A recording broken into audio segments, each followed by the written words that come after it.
নবীর নন্দিনী হযরত ফাতেমা রাদিয়াল্লাহু তাআলা আনহা মাতৃগর্ভে স্থান নেওয়ার পূর্বে হযরত জিবরাইল আলাইহিস সালাম রাসূল সাল্লাল্লাহু আলাইহি ওয়াসাল্লামের নিকট উপস্থিত হলেন। তখন জিবরাইল আলাইহিস সালামের হাতে ছিল একটি বেহেশতি ফল। হযরত জিবরাইল আলাইহিস সালাম উক্ত ফলটি রাসূল সাল্লাল্লাহু আলাইহি ওয়াসাল্লামের হাতে দিয়ে বললেন, হে আল্লাহর প্রিয় হাবিব, আপনি এই ফলটি ভক্ষণ করুন। এই ফলটি মহান আল্লাহ তাআলা আপনার জন্যই প্রেরণ করেছেন। নবী করিম সাল্লাল্লাহু আলাইহি ওয়াসাল্লাম হযরত জিবরাইল আলাইহিস সালামের বিশেষ নির্দেশে সেই ফলটি খেয়ে ফেললেন। এই ফলটিতে এমন একটি অপূর্ব ঘ্রাণ ছিল যা তিনি এই পৃথিবীতে কখনো পাননি। হযরত মুহাম্মদ সাল্লাল্লাহু আলাইহি ওয়াসাল্লাম ফলটি খাওয়ার পর হযরত জিবরাইল আলাইহিস সালাম সেখান থেকে চলে গেলেন। এই ঘটনার কিছুদিনের মধ্যেই রাসূলুল্লাহ সাল্লাল্লাহু আলাইহি ওয়াসাল্লামের প্রিয়তমা স্ত্রী হযরত খাদিজা রাদিয়াল্লাহু তাআলা আনহা গর্ভবতী হলেন। কিছুদিন পর আবারও হযরত জিবরাইল আলাইহিস সালাম হযরত মুহাম্মদ সাল্লাল্লাহু আলাইহি ওয়াসাল্লামের কাছে আগমন করলেন এবং সুসংবাদ দিলেন, হে আল্লাহর রাসূল, এবারও আপনার একটি কন্যা সন্তান জন্মগ্রহণ করবে, যে কন্যা হবে জগৎ বিখ্যাত এবং সকল রমণীদের শ্রেষ্ঠ। সুসংবাদ পেয়ে নবী করিম সাল্লাল্লাহু আলাইহি ওয়াসাল্লাম হযরত খাদিজা রাদিয়াল্লাহু তাআলা আনহার কাছে গেলেন এবং বললেন, হে ভাগ্যবতী খাদিজা, হযরত জিবরাইল আলাইহিস সালামের মাধ্যমে আমি জানতে পেরেছি যে এবারও তোমার গর্ভে একটি কন্যা সন্তান অবস্থান করছে, যে কন্যা হবে আবেদা উত্তম চরিত্রের অধিকারিণী এবং মুসলিম জাহানের শ্রেষ্ঠ আদর্শ নারী। হযরত ফাতেমা রাদিয়াল্লাহু তাআলা আনহা মায়ের পেটে থাকা অবস্থায় আম্মাজান খাদিজা রাদিয়াল্লাহু তাআলা আনহা কোনো কষ্টই অনুভব করেননি। এমনকি যেদিন ফাতেমা রাদিয়াল্লাহু তাআলা আনহা দুনিয়ার বুকে পদার্পণ করবেন, সেদিন হঠাৎ করে প্রসব বেদনা শুরু হলো। এই সময় খাদিজা রাদিয়াল্লাহু তাআলা আনহার ঘরে সাহায্য করার মতো কোনো স্ত্রীলোক ছিল না। মা খাদিজা রাদিয়াল্লাহু তাআলা আনহা সম্পূর্ণ একা ছিলেন। অতঃপর হযরত খাদিজা একজন দাসীকে তার আত্মীয় স্বজনদের নিকট পাঠালেন, যাতে তারা উপস্থিত হয়ে তাকে সাহায্য করতে পারেন। দাসী যখন তাদের কাছে গিয়ে বলল, তখন আত্মীয় স্বজন আসন্ন বিপদের কথা জেনেও কোনো সহযোগিতার হাত প্রসারিত করলেন না। এর একমাত্র কারণ ছিল হযরত খাদিজা রাদিয়াল্লাহু তাআলা আনহা ইসলাম ধর্ম গ্রহণ করেছিলেন, যার কারণে প্রসব বেদনার বিপদের সময়ও তাকে সাহায্য করার জন্য কেউ এগিয়ে আসেনি। তারা খাদিজার প্রেরিত বাদীকে বলে দিল, আরব জাহানের অনেক ধনাঢ্যবান এবং শিক্ষিত যুবক খাদিজাকে বিবাহের জন্য আশাবাদী ছিল, কিন্তু খাদিজার সকল যুবকদের প্রস্তাব প্রত্যাখ্যান করে শেষ পর্যন্ত একজন অশিক্ষিত নিঃস্ব দরিদ্র যুবক মুহাম্মদকে স্বামী হিসেবে গ্রহণ করেছে। সে এই কাজের মাধ্যমে আমাদের বংশের মুখে চুলকালি মেখে দিয়েছে। এছাড়াও অশিক্ষিত যুবক মুহাম্মদের নতুন ধর্ম গ্রহণ করে পুনরায় আমাদেরকে অপমানিত করেছে। এমত অবস্থায় তার সাথে আমাদের কোনো সম্পর্কই থাকতে পারে না। অতঃপর দাসী হযরত খাদিজা রাদিয়াল্লাহু তাআলা আনহার কাছে ফিরে এসে সব কিছু খুলে বললেন। তখন খাদিজা মনে মনে ভাবলেন যে এই বিপদের সময় একমাত্র আল্লাহ তাআলাই সাহায্য করতে পারেন, এছাড়া আর কোনো সাহায্যকারী নেই। তিনি ইচ্ছে করলে মুহূর্তের মধ্যে বিপদ হতে রক্ষা করতে পারেন, আবার ইচ্ছে করলে বিপদের অসীম গভীরেও ফেলতে পারেন। হযরত খাদিজা রাদিয়াল্লাহু তাআলা আনহা এসব চিন্তা করছিলেন। এমন সময় দেখতে পেলেন তার ঘরখানা অপূর্ব আলোতে আলোকিত হয়ে গিয়েছে। ভালো করে তাকাতেই তিনি দেখতে পেলেন 4 জন জ্যোতিষময় রমণী দাঁড়িয়ে আছে। তিনি তাদেরকে দেখে অবাক হয়ে গেলেন। কিছুক্ষণ পরে তিনি তাদের দিকে তাকিয়ে আতঙ্কিত অবস্থায় জিজ্ঞাসা করলেন, আপনারা কারা? কিসের জন্য এখানে এসেছেন?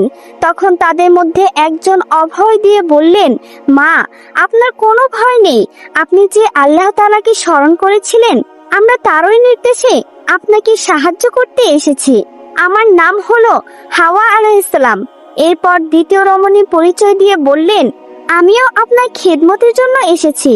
আমি মিশরের বাদশাহ ফিরআউনের স্ত্রী আসিয়া আলাইহিস সালাম। আরেকজন বললেন, আমি হলাম হযরত ঈসা আলাইহিস সালামের আম্মা জান, হযরত মরিয়ম বিনতে ইমরান। সবার শেষে চতুর্থ রমণী বললেন, আমি হলাম হযরত মুসা আলাইহিস সালামের ভগ্নী কুলসুম। আমরা সবাই আল্লাহ তাআলার নির্দেশে আপনার সাহায্য করতে এসেছি। হযরত খাদিজা রাদিয়াল্লাহু তাআলা আনহা প্রসব বেদনার কঠিন বিপদের সময় তাদেরকে কাছে পেয়ে অত্যাধিক খুশি হলেন। অতঃপর নবুয়তের ৫ম বছর ২০ জামাদিয়াল ওখরা শুক্রবার ভোরে আরব ভূখণ্ড আলোকিত করে হযরত মুহাম্মদ সাল্লাল্লাহু আলাইহি ওয়াসাল্লামের পবিত্র ঘরে হযরত ফাতিমা রাদিয়াল্লাহু তাআলা আনহা ভূমিষ্ঠ হলেন। তার মন ভোলানো সুন্দর ফুটফুটে পবিত্র চেহারা দেখে মনে হচ্ছিল চির শান্তিময় বেহেশতের এক অপূর্ব জ্যোতি নিয়ে সকলকে খুশি করতে এই ধারাতে নেমে এসেছেন। হযরত ফাতিমা রাদিয়াল্লাহু তাআলা আনহা ছোটকাল থেকেই সর্বশ্রেষ্ঠ মহামানব হযরত মুহাম্মদ সাল্লাল্লাহু আলাইহি ওয়াসাল্লামের আদর্শ গ্রহণ করেছিলেন। ফলে রাসূলুল্লাহ সাল্লাল্লাহু আলাইহি ওয়াসাল্লামের প্রতিটি গুণের সমাহার ঘটেছিল মা ফাতেমা রাদিয়াল্লাহু তাআলা আনহার মধ্যে। একদিন রাসূলুল্লাহ সাল্লাল্লাহু আলাইহি ওয়াসাল্লাম কোনো এক স্থান হতে বাড়ির দিকে যাচ্ছিলেন। এমন সময় হঠাৎ এক ক্ষুধাদ্রোহী কুরাইশ তার রাস্তা অবরোধ করে দাঁড়ালো। শুধু পথ রোধ করে দাঁড়ালো তাই নয়, বরং সে রাসূল সাল্লাল্লাহু আলাইহি ওয়াসাল্লামকে নানাভাবে অকথ্য ভাষায় গালিগালাজ করতে লাগলো। এমনকি সে রাসূল সাল্লাল্লাহু আলাইহি ওয়াসাল্লামের মাথায় কতগুলো ধুলোবালি নিক্ষেপ করলো। কিন্তু মানবতার মহান শিক্ষক দয়ার আধার কোনো কিছু না বলে চুপচাপ দাঁড়িয়ে রইলেন। ইতিমধ্যে হযরত ফাতিমা রাদিয়াল্লাহু তাআলা আনহা সেখানে উপস্থিত হয়ে এমন অমানবিক দৃশ্য দেখে তিনি স্থির থাকতে পারলেন না, বরং তিনি পিতার মাথার ধুলাবালি ঝাড়তে ঝাড়তে ক্ষুধাদ্রোহী কুরাইশকে লক্ষ্য করে বললেন, তোমরা কি মানুষ নাকি অমানুষ? তোমাদের মধ্যে মানবতার লেশ মাত্র নেই। আমার পিতা তোমাদের কি ক্ষতি করেছে যে তোমরা তার সাথে এমন অমানবিক অত্যাচার করছো? যোগ্য পিতার আদর্শবান মেয়ে মা ফাতেমা রাদিয়াল্লাহু তাআলা আনহার তিরস্কারে ক্ষুধাদ্রোহী কুরাইশ জবাব দিতে না পেরে কোনো কিছু না বলে লজ্জিত হয়ে সেখান থেকে চলে গেল। অনুরূপ ভাবে আরেক দিনের ঘটনা, রাসূলুল্লাহ সাল্লাল্লাহু আলাইহি ওয়াসাল্লাম একবার কাবার সামনে নামাজ পড়তেছিলেন। এমন সময় একদল ক্ষুধাদ্রোহী কুরাইশ রাসূলুল্লাহ সাল্লাল্লাহু আলাইহি ওয়াসাল্লামকে নানা অকথ্য ভাষায় গালিগালাজ করছিল। মুহাম্মদুর রাসূলুল্লাহ সাল্লাল্লাহু আলাইহি ওয়াসাল্লাম যখন নামাজরত অবস্থায় সিজদায় গেলেন, এমন সময় ক্ষুধাদ্রোহী কুরাইশরা একটা উটের নাড়ি ভুঁড়ি এনে মাথার উপর চাপিয়ে দিল।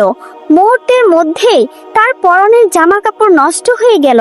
নাড়ি ভুঁড়ির চাপে কোনোভাবেই রাসূলুল্লাহ সাল্লাল্লাহু আলাইহি ওয়াসাল্লাম মাথা তুলতে পারছিলেন না। হযরত মুহাম্মদ সাল্লাল্লাহু আলাইহি ওয়াসাল্লামের এমন দৃশ্য দেখে কুরাইশরা অট্টহাসিতে ভেঙে পড়ল।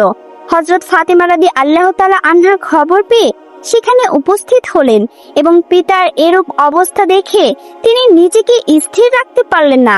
তিনি তৎক্ষণাৎ চোখের পানি মুছতে মুছতে রাসূলুল্লাহ সাল্লাল্লাহু আলাইহি ওয়াসাল্লামের মাথার উপর থেকে নাড়ি ভুঁড়িগুলি সরিয়ে ফেলে দিলেন। মা ফাতেমা নাড়ি ভুঁড়ি ফেলে দিয়ে মনের চাপা ক্ষোভ দূর করতে পারলেন না, বরং পিতার পাশে দণ্ডায়মান হয়ে কঠোর ভাষায় তাদেরকে তিরস্কার করতে লাগলেন। হযরত ফাতেমা রাদিয়াল্লাহু তাআলা আনহার তিরস্কারমূলক কথা শুনে ক্ষুধাদ্রোহী কাফেররা লজ্জিত হয়ে সেখান থেকে চলে গেলেন। এমনই ভাবে ঐতিহাসিক উহুদের যুদ্ধের সময় কাফেরেরা পাথর মেরে নবীজিকে রক্তাক্ত করেছিলেন। এমনকি পাথরের আঘাতে তার পবিত্র দণ্ড মুবারক ভেঙে যায়।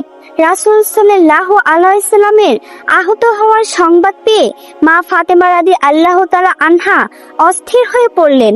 ওই মুহূর্তে তিনি উহুদ ময়দানে উপস্থিত ছিলেন।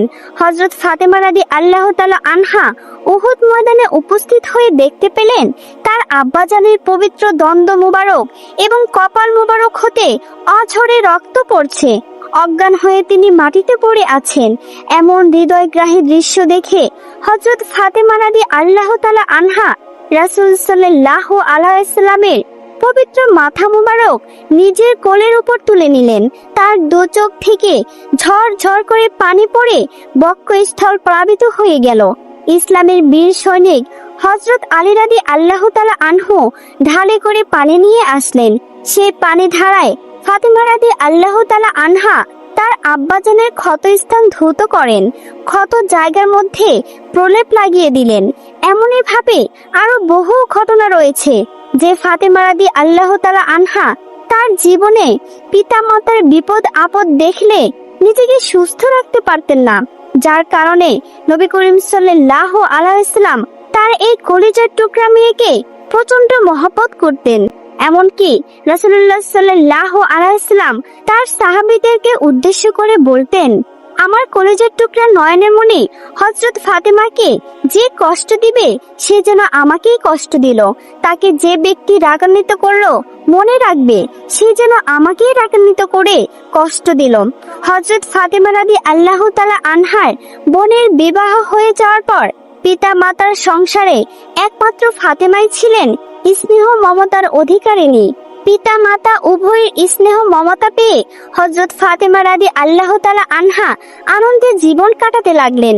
কিন্তু তার এই সুখ বেশি দিন স্থায়ী হলো না, কেননা হযরত খাদিজা রাদিয়াল্লাহু তাআলা আনহা বিভিন্ন রোগে শোকে অতিশয় দুর্বল হয়ে পড়লেন। একদিকে বার্ধক্য, অন্যদিকে বিভিন্ন ধরনের রোগ, যার কারণে আস্তে আস্তে তার শরীর দুর্বল হয়ে যায়। মা খাদিজা রোগে আক্রান্ত হয়ে নবীজির সেবা করতে পারছেন না বলে সর্বদা দুঃখ করতেন এবং কান্না ভেজা কণ্ঠে আল্লাহর দরবারে বলতেন, হে আল্লাহ, আমি জীবনের শেষ প্রান্তে এসে উপস্থিত হয়েছি, আমার জীবনের জন্য কোনো মায়া নেই। আমার আফসোসের বিষয় হলো জীবনের শেষ মুহূর্তে রাসূলুল্লাহ সাল্লাল্লাহু আলাইহি ওয়াসাল্লামের চরণ সেবার সুযোগ হতে বঞ্চিত হলাম। আমার মতো হতভাগী নারী এই পৃথিবীতে আর খুঁজে পাওয়া যাবে না। খাদিজা রাদিয়াল্লাহু তাআলা আনহার এমন আবেগ জড়ানো কণ্ঠ ভেজা কথাগুলো শুনে কিশোরী কন্যা হযরত ফাতেমা রাদিয়াল্লাহু তাআলা আনহা মায়ের হৃদয়ে চাপা কষ্ট অনুধাবন করতে পেরেছিলেন। তাই কিশোরী কন্যা ফাতেমা তার মাকে বললেন, আম্মাজান, আপনি চিন্তা করবেন না, আপনার স্থানে আমি ফাতেমা সর্বদা আব্বাজানের খেদমত এবং পরিচর্যা করব। আমার জীবন থাকতে আব্বাজানের খেদমতের কোনো ত্রুটি হবে না। মৃত্যুর পথযাত্রী হযরত খাদিজা রাদিয়াল্লাহু তাআলা আনহা মেয়ের কথা শুনে খুবই আনন্দিত হলেন।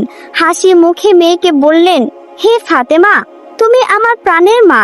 এই পৃথিবীতে আমি চলে যাওয়ার পর কোনো দুঃখ করবে না, বরং আমার মাগফিরাতের জন্য সর্বদা দোয়া করবে। তবে তোমার কাছে আমার বিশেষ অনুরোধ হলো, আমার মৃত্যুর পরে তোমার আব্বাজানের খেদমত এবং সেবা যত্নের ভার তুমি গ্রহণ করবে। মনে রেখো, তোমার আব্বাজানের খেদমত এবং সেবা যত্ন করলে ইহকাল এবং পরকালে তোমার কল্যাণ হবে। আমি আল্লাহ রাব্বুল আলামিনের কাছে দোয়া করি, আল্লাহ যেন তোমাকে তোমার পিতার খেদমত করার সুযোগ দান করেন এবং তার খেদমতের বিনিময়ে আল্লাহ তাআলা যেন তোমাকে সমস্ত মানব জাতির মধ্যে শ্রেষ্ঠত্বের আসন দান করেন। তোমার সুনাম সুখ্যাতি যেন পৃথিবীর বুকে চিরদিন অক্ষয় হয়ে থাকে। হযরত ফাতেমা রাদিয়াল্লাহু তাআলা আনহার বয়স যখন মাত্র 11 বছর, তখন তার মাতা হযরত খাদিজা রাদিয়াল্লাহু তাআলা আনহা ইন্তেকাল করেন। আম্মাজান খাদিজা রাদিয়াল্লাহু তাআলা আনহার বিদায়ের পর নবী করিম সাল্লাল্লাহু আলাইহি ওয়াসাল্লাম নিজেকে স্থির রাখতে পারলেন না। মনে হতো যেন রাসূলুল্লাহ সাল্লাল্লাহু আলাইহি ওয়াসাল্লামের অন্তর ভেঙে চৌচির হয়ে গিয়েছে। এদিকে মাতৃহারা হযরত ফাতেমা রাদিয়াল্লাহু তাআলা আনহা দুঃখ কষ্টে একেবারে ভেঙে পড়লেন, কেননা খাদিজা তার এই মেয়েকে অন্তরের অন্তরস্থল দিয়ে ভালোবাসতেন, আর ফাতেমাও মা খাদিজাকে তার জীবন দিয়ে ভালোবাসতেন। একবার ফাতেমা রাদিয়াল্লাহু তাআলা আনহা মায়ের কথা মনে করে কান্না ভেজা কণ্ঠে নবী করিম সাল্লাল্লাহু আলাইহি ওয়াসাল্লামকে বললেন, আব্বাজান, আমার যখনই আম্মাজানের কথা মনে পড়ে তখনই আমার কিছুই ভালো লাগে না। আপনি হযরত জিবরাইল আলাইহিস সালামের নিকট জিজ্ঞাসা করে দেখেন আমার আম্মা কেমন আছেন। মাতৃহারা হযরত ফাতেমা রাদিয়াল্লাহু তাআলা আনহার এমন কথা শুনে রাসূলুল্লাহ সাল্লাল্লাহু আলাইহি ওয়াসাল্লামের অন্তরে খুব ব্যথা পেলেন। আদরের দুলালিকে আবেগ ভরা কণ্ঠে স্নেহের সাথে সান্ত্বনা দিয়ে বললেন, হে ফাতেমা, তোমার মায়ের মতো মা এই পৃথিবীতে কজন আছে? তুমি কি তা একবারও ভেবে দেখেছো? আমার দৃঢ় বিশ্বাস রহমানুর রহিম আল্লাহ তাআলা বেহেশতের মধ্যে তোমার মাকে শান্তিতে রেখেছেন। তুমি তার জন্য কোনো দুঃখ করবে না, বরং সর্বদা তার মাগফিরাতের জন্য আল্লাহ তাআলার কাছে প্রার্থনা করবে। চ্যানেলটি সাবস্ক্রাইব করে ইসলামিক ভিডিও পেতে আমাদের